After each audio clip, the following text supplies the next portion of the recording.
Yesterday, Abiy Ahmed tweeted, "This summer, wheat cultivation has been promising, and that if we continue capitalizing on these gains, our wheat import substitution aspirations will be within reach." In other words, he's claiming that Ethiopia is almost self-sufficient in terms of food security for its people. Along with his tweet, he posted pictures of lush green fields bursting with ready-to-pick harvest, once again suggesting that Ethiopia has enough crop to feed Africa's second most populous nation of 110 million people. This is simply not true. Abiy continues to deceive the world and to deceive his own people. The truth is that Ethiopia has always been and continues to be a heavily aid-dependent nation. And as a result of this ongoing genocidal war against the people of Tigray, this dependence has been exponentially exasperated by acts of intentional sabotage. In total contrast to the images he tweeted yesterday, satellite images starting to be released show entirely different images from Tigray. They show harrowing images of vast areas of farmland totally burnt to ashes. Land that has been identified as cultivated farmland. It has also been confirmed that Eritrean soldiers are deliberately setting fire to large areas of farmland, ripe with valuable crop that could have fed millions.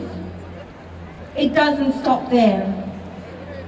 Eritrean soldiers are also said to be looting tons of stored food from government warehouses and transporting them across the border into Eritrea.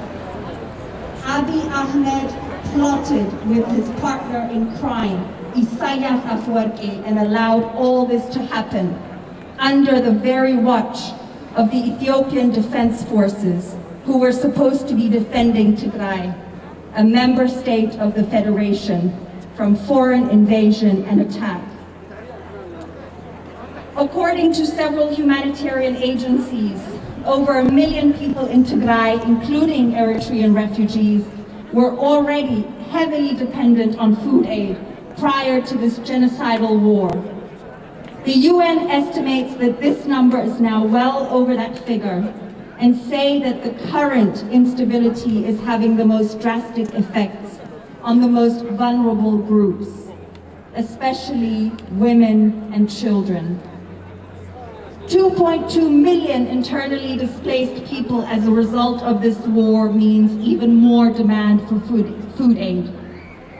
How many of us remember the 1985 famine in Tigray? In 1985, 2 years into the silent famine, Tigray became the poster child of how war and man-made famine can ravage millions of people. Images of desperate and starving mothers, dry breastfeeding their emaciated babies, both within hours, if not minutes from death, circulated around the world, catching the attention of international prominent figures like Bob Geldof. The song "We Are the World" was the result. Watching the video today is a stark reminder of what silence and a lack of action can result in. Sadly, it was too little too late, because as a result of the Derg-made famine, 1.2 million people in Tigray died from starvation, simply because dictator Mengistu Haile-Mariam blocked access to humanitarian aid organizations and international media. Exactly what Abiy Ahmed is doing today. History is repeating itself. Now, in 2021, the Abiy-made famine is looming over Tigray, with 4.4 million people, including Eritrean refugees, at risk of starvation. And Abiy Ahmed is silencing Tigray to cover his crimes against humanity.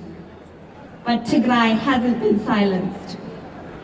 For 66 days, Tagaru, alongside our Eritrean brethren around the world, have raised our voices loudly and clearly, condemning Abiy Ahmed and Isaias Afwerki. Today, January 8, 2021, Tagaru all over the world, from Australia to Europe to America, are raising their voices in unison to tell the world Tigray is starving. The Nobel Peace Prize laureate and so-called reformist Abiy Ahmed appointed several women to hold key positions in his government. The president, Sahle-Work Zewde, a woman, a mother. The Minister of Peace, Mufriat Kami, a woman, a mother. The Minister of Health, Dr. Leah Tadesse, a woman, a mother. The Federal Chief Justice, Ma'aza Ashenafi, a woman, a mother. The Federal Minister of Women, Children and Youth, Filsan Abdullahi, a woman. I'm not so sure if she's a mother or not.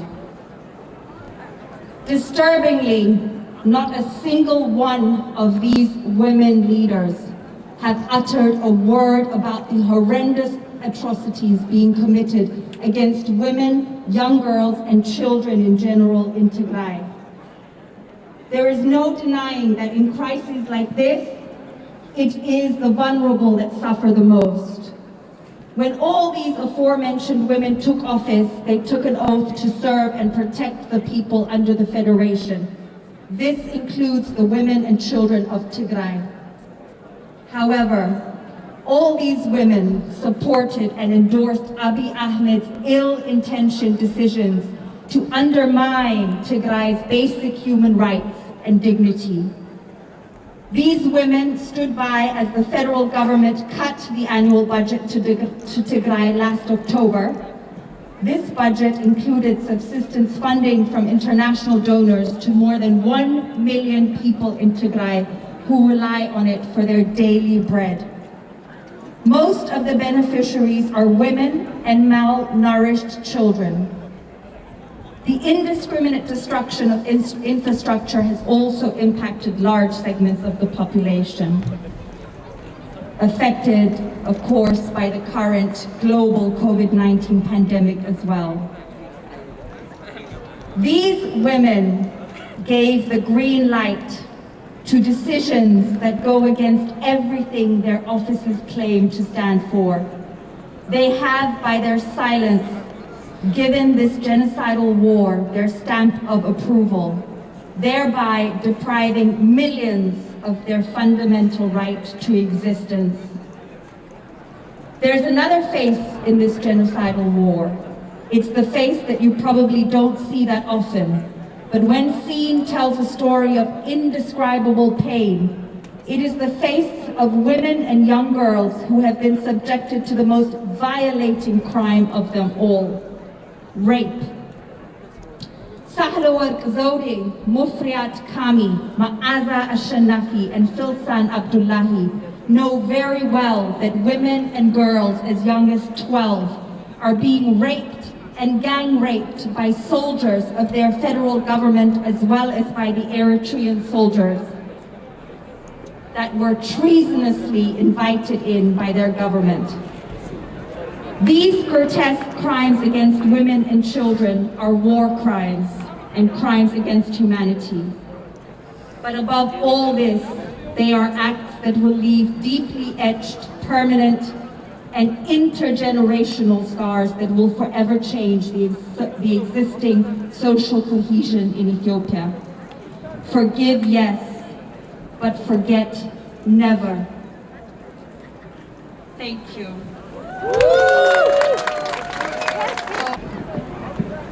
All this to say, they thought that they would be done with Tigray in 3 days, but we're not done yet. ስለዚህ ፍጹም ንድሕሪት አይንብልን። ትግራይ ትዕወት፣ ትግራይ ትዕወት፣ ትግራይ ትዕወት፣ ትግራይ ትዕወት፣ ትግራይ ትዕወት፣ ትግራይ ትዕወት፣ ትግራይ ትዕወት። ትግራይ ትዕወት። So, thank you.